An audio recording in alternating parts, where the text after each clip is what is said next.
Hi friends, welcome to learners പ്രൊല്യൂഷൻ. ഈ വരുന്ന കേരള സെറ്റ് എക്സാമിന് പ്രിപ്പയർ ചെയ്യുന്നവർക്ക് വേണ്ടിയിട്ട് വളരെ യൂസ്ഫുൾ ആയിട്ടുള്ള ഒരു കാര്യം പറയാനാണ് ഈ വീഡിയോ ചെയ്യുന്നത്. അപ്പോൾ നമ്മൾ തംബ്നെയിലിൽ കണ്ട പോലെ ഒരു 40 ഡേയ്സ് ചാലഞ്ച് സ്റ്റാർട്ട് ചെയ്യാൻ പോവുകയാണ്. നമ്മുടെ എക്സാം ഡേറ്റ് വരുന്നത് ജൂലൈ 28-ാം തീയതിയാണ്. അപ്പോൾ അതിനു മുൻപ് നമ്മൾ ഇത് കംപ്ലീറ്റ് ചെയ്യും.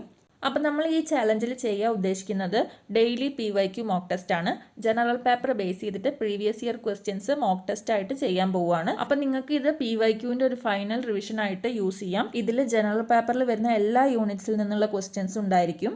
അപ്പോൾ നമ്മുടെ ജനറൽ പേപ്പറിലെ സിലബസിലെ യൂണിറ്റ്സ് ആണ് ഇതെല്ലാം. ഫസ്റ്റ് യൂണിറ്റ് ജനറൽ സ്റ്റഡീസ് ആണ്, second unit language and reasoning, third unit current affairs, fourth unit foundations of education, fifth unit teaching learning and evaluation, sixth unit communication technology research and educational administration. അപ്പോൾ ഈ 6 യൂണിറ്റുകളിൽ നിന്നായിട്ടുള്ള mixed questions ആയിരിക്കും daily mock ടെസ്റ്റിൽ ഉണ്ടാവുക.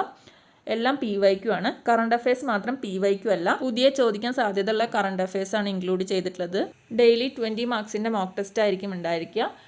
ഈ mock ടെസ്റ്റിൽ importance കൊടുക്കുന്നത് unit 4, 5, 6 അതിൽ നിന്നായിരിക്കും കൂടുതൽ ക്വസ്റ്റ്യൻസ് ഉണ്ടാവുക. യൂണിറ്റ് 1, 2, 3 കുറച്ച് ക്വസ്റ്റ്യൻസ് ആണ് ഉണ്ടാവുള്ളൂ. 40 ദിവസം 20 ക്വസ്റ്റ്യൻ ചെയ്യുമ്പോൾ നമ്മൾ എക്സാം ആകുമ്പോഴേക്കും 800 ക്വസ്റ്റ്യൻസ് 800 ക്വസ്റ്റ്യൻസ് ആണ് കവർ ചെയ്യാൻ പോകുന്നത്. അപ്പോൾ ഇത് നിങ്ങൾക്ക് എക്സാമിന് നല്ല മാർക്സ് സ്കോർ ചെയ്യാൻ ഹെൽപ്പ് ചെയ്യും. ഡെയിലി 10 മുതൽ 15 മിനിറ്റ് വരെ മാറ്റി വെച്ചാൽ മതി, നിങ്ങൾക്ക് ഈ 800 ക്വസ്റ്റ്യൻസ് കവർ ചെയ്യാൻ സാധിക്കും. അപ്പോൾ എല്ലാവരും ഡേ 1 മുതൽ തന്നെ മോക്ക് ടെസ്റ്റ് ചെയ്യാൻ ശ്രമിക്കുക. നിങ്ങളുടെ മാർക്സ് നന്നായിട്ട് ഇമ്പ്രൂവ് ആകും. അപ്പോൾ അത്രയേ ഉള്ളൂ വീഡിയോ.